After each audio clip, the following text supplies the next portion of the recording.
चलिए अब एक उदाहरण से हम लोग समझेंगे। आज अवर्गीकृत जो है आंकड़ा उसका हम लोग माध्य माध्यक बहुलक निकालने के लिए सीखेंगे। तो लिखा हुआ है चर मान 3, 5, 7, 3, 2, 3, 4। ये जो चर मान दिया हुआ है इसका हम लोग माध्य निकालेंगे, माध्यक निकालेंगे और बहुलक निकालेंगे। चलिए बारी बारी समझते हैं। सबसे पहले माध्य निकालते हैं। तो माध्य का परिभाषा हम क्या बताए हैं कि दिए गए आंकड़ों की संख्या में दिए गए आंकड़ों के योगफल में आंकड़ों की संख्या से भाग देने पर जो मान प्राप्त होता है उसे माध्य कहते हैं। ठीक है, तो जो दिया हुआ है चर मान इसको क्या करेंगे, जोड़ेंगे और लिख देते हैं सूत्र एक बार।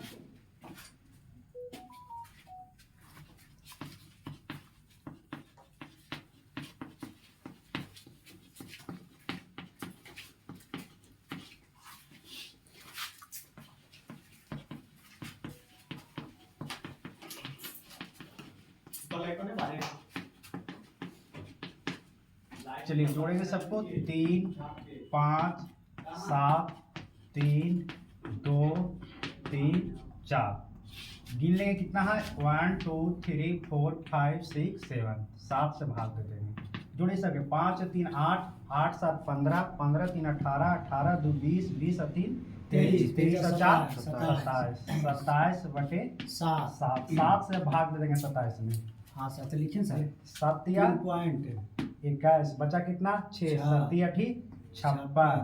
ठीक है, 7 बचे 35। यही हमारा आंसर हो गया।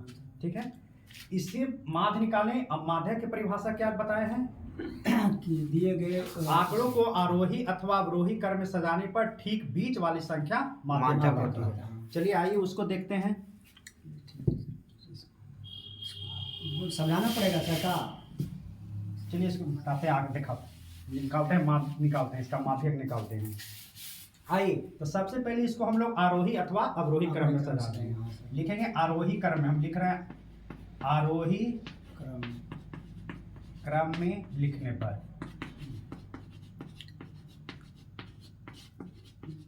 आरोही क्रम अर्थात बढ़ते क्रम। तो सबसे छोटी संख्या उसको शुरू करेंगे 2, 3, 4, 3, 3 है। हाँ 3 है। 4, 5, 7। अब हमको इसको निकालना क्या है, माध्य। देखिए 7 अंक है तो 3 इधर से ले लिए और 3 इधर से, बीच में क्या बचा 3। तो इसका माध्य क्या हो जाएगा 3। कोई दिक्कत नहीं। अब इसका हम लोग को निकालना है क्या, बहुलक। तो बहुलक की परिभाषा क्या है, दिए गए चार मान में जिसकी संख्या अधिक होगी। ठीक है, अधिक मतलब है कि जिसका संख्या अधिक हो, अधिक कि जिसका मान अधिक। जैसे मान यहाँ अधिक है 7 का, लेकिन संख्या जो अधिक है किसका है 3 का। तो बहुलक कितना हो जाएगा 3। सबसे अधिक बनाने वाला चार मान को क्या कहते हैं सर, बहुलक कहते हैं। अब थोड़ा सा ध्यान दीजिएगा, यहाँ जब चार मान है विषम संख्या आया तब तो बीच वाली संख्या हो गई।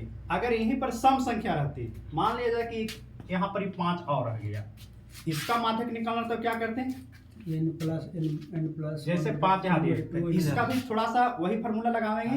दिए गए आंकड़ों को आरोही अथवा अवरोही क्रम में सजाने पर ठीक बीच वाली संख्या क्या कहलाती है, माध्यक कहलाती है। तब देखिए यहाँ 3 इधर से ले लिए और 3 इधर से लिए, तब ठीक है। फिर यहाँ 4 है, देखा बीच वाला n होगा। तो ए बीच वाला कैसे निकालेंगे, ई दोनों को जोड़ के 2 से भाग देते हैं। यानी इसका जब हम निकालेंगे तो माध्यक क्या बन जाएगा, दोनों बीच वाले 3 + 4/2। क्या है, हमको ए वाला होगा माध्यक, इधर से चल जाएगा इधर से, तो माध्यक हमारा बीच में ही होगा।